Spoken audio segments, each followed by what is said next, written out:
South Fulton wants to freeze out ICE detention centers.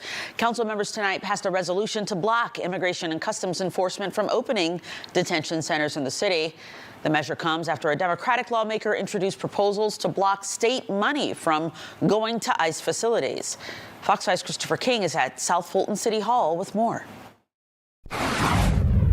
ICE detainee centers are not something that we want in our communities. Councilwoman Helen Willis says South Fulton has no interest in supporting potential ICE detention centers. We are not cooperating or collaborating with ICE in their raids, arresting nonviolent immigrants. Monday night, City Council approved Willis's resolution to freeze out ICE from moving into the city. There are quite a few warehouses. We don't want them to be detainee centers. The resolution includes updating city zoning codes to ban ICE from building detention centers in South Fulton. We also will direct our development authorities not to give tax abatements for any developer who wants to come in and develop any of the warehouses for detainee centers. Councilwoman Linda Pritchett was one of 2 votes against the resolution. In this city of South Fulton, that is 94% African American, we do not have a problem with ICE at this time. Right now, ICE plans to build a $38 billion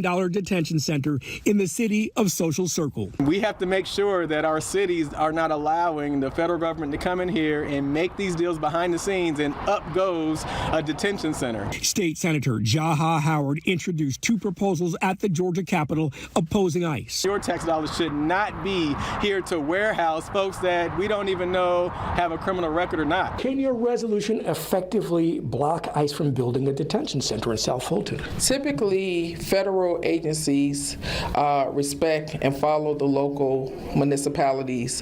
Christopher King, Fox 5 News.